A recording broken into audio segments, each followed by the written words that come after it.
Now, the whole concept with all of these exercises we're going to go through is to test the team's problem-solving skills. That's why teams are put together. You give them a problem to solve and watch every step that they make towards solving it. You will also get to see how well they work together in order to solve it. This is a vital exercise because it can influence the success of any team.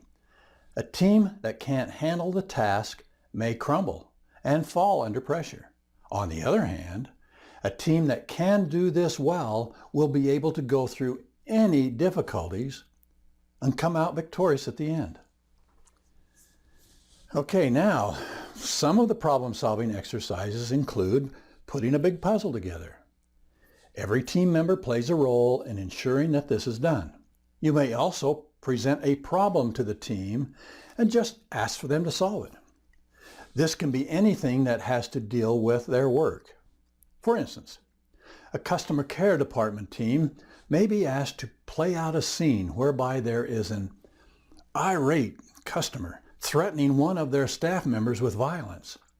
The staff member isn't supposed to handle the situation alone. It is up to the team to come together with a strategy to handle the current problem and then put measures in place for handling similar issues in the future. Once again,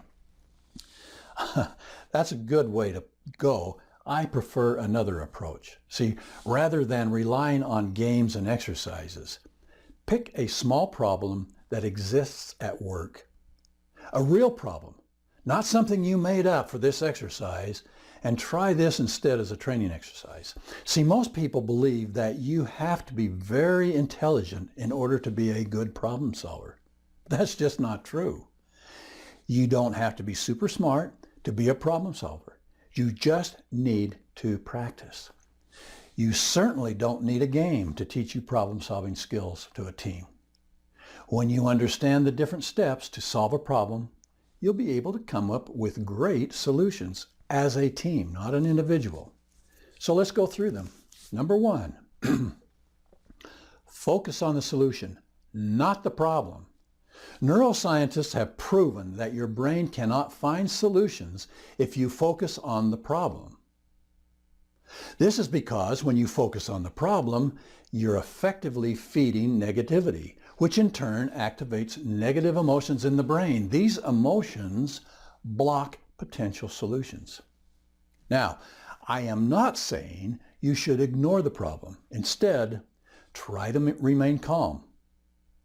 See, it helps to first acknowledge the problem, got to do that, and then move your focus to a solution-oriented mindset where you keep fixed on what the answer could be rather than lingering on what went wrong and, more importantly, who can I blame for this?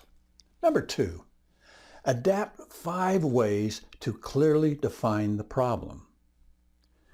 5 ways is a problem-solving framework to help you get to the root of the problem. By repeatedly asking the question, why, on a problem, you can dig into the root cause of a problem, and that's how you can find the best solution to tackle the root problem once and for all. And it can go deeper than just asking why for 5 times. For example, if the problem is always late to work, ask yourself, why am I late to work? Well, you probably come up with the answer, well, because I always click the snooze button and just want to go on sleeping. Why do I want to go on sleeping? Well, because I feel tired in the morning. Why do I feel tired in the morning? Well, it's because I stayed up late the night before, that's why. Why? Well, because I wasn't sleepy. I had too much coffee and I just kept scrolling through Facebook feed and somehow I couldn't stop. Why did I drink coffee? Because I was too sleepy at work in the afternoon, not having enough sleep the night before.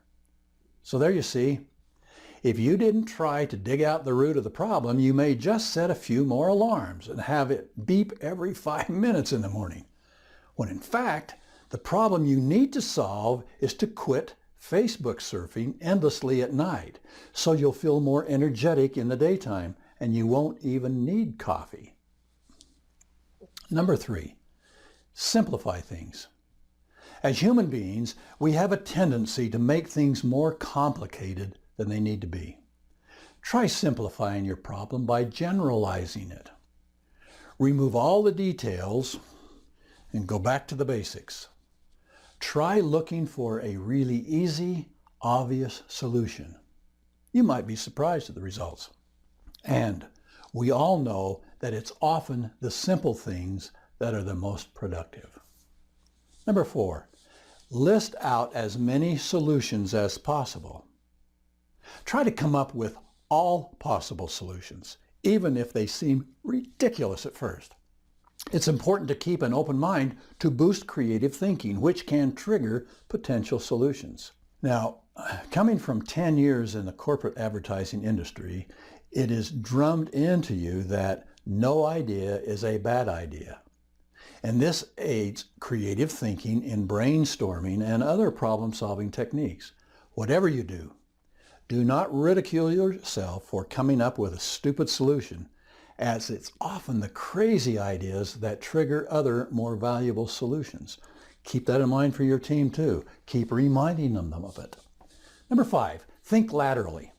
Change the direction of your thoughts by thinking laterally. Pay attention to the saying, you cannot dig a hole in a different place by just digging it deeper. Try to change your approach and look at things in a new way. You can try flipping your objective around and looking for a solution that is the polar opposite. Even if it feels silly, a fresh and unique approach usually stimulates a fresh solution. Now, this would be a great time to have a storyboard in use. You can keep all your work you have accomplished so far and just start a new column each time you move laterally. Use language that creates possibilities. That's number 6. Lead your thinking with phrases like what if and imagine if. See, these terms open up our brains to think creatively and encourage solutions.